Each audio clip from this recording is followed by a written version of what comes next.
Hi friends, நான் உங்கள் அரட்டை கர்த்திகா.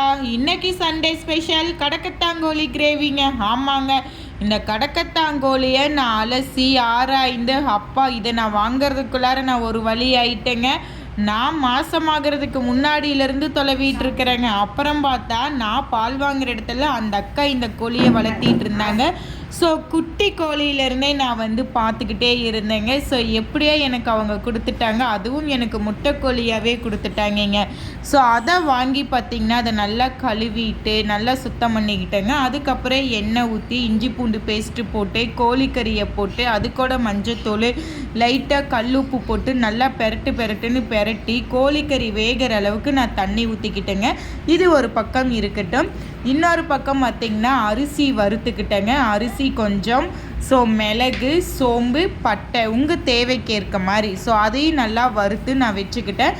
திரும்பவும் எண்ணெய் ஊற்றி அதில் சின்ன வெங்காயங்க, குழம்புக்கு ஏற்ற மாதிரி சின்ன வெங்காயம், 4-5 தக்காளி அரிஞ்சு போட்டு அது கூட மல்லித்தூள், மிளகாத்தூள், சிக்கன் தூளுங்க, அவ்வளோதான். இதையும் போட்டு நல்லா வதக்கி விட்டுக்கணுங்க. வதக்கிட்டு நல்லா ஆறனதுக்கு அப்புறமேட்டு வறுத்து வச்ச அரிசி, வணக்கான வெங்காய தக்காளியோடு இதை எல்லாத்தையும் ஒட்டுக்கா போட்டு நம்ம நல்லா ஃபைன் பேஸ்ட்டாக அரைச்சி இந்த கோழிக்கறியோட மிக்ஸ் பண்ணி குழம்புக்கேற்ற தண்ணியை ஊற்றி நம்ம கிளறி விட வேண்டியதாங்க.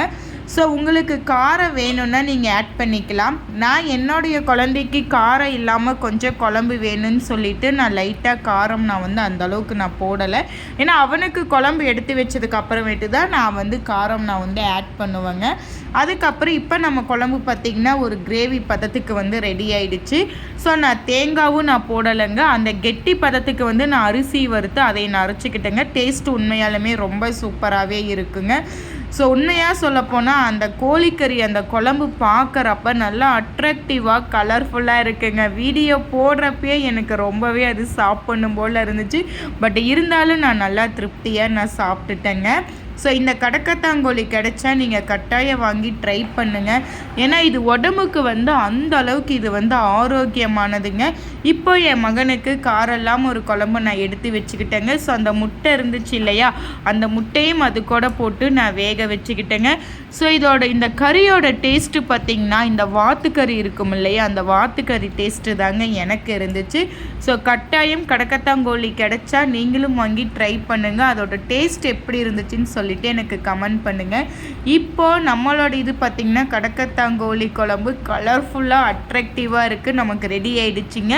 ஸோ குழம்பு ரெடி ஆனதுமே மல்லித்தலையை நல்லா அப்படியே தூவி விடுறப்பா பார்க்கவே பட்டாசு கலப்புதுங்க. அந்த அளவுக்கு டேஸ்ட்டுமே சூப்பராக இருக்கும். ஓகே ஃப்ரெண்ட்ஸ், இன்றைக்கி இந்த கடக்கத்தாங்கோழி கிரேவி குழம்பு உங்களுக்கு பிடிச்சிருந்தா யூஸ்ஃபுல்லாக இருந்தால் லைக் பண்ணுங்கள், ஷேர் பண்ணுங்கள், கமெண்ட் பண்ணுங்கள். என் சேனலை சப்ஸ்கிரைப் பண்ண மறந்துடாதீங்க. டாடா, பாய்.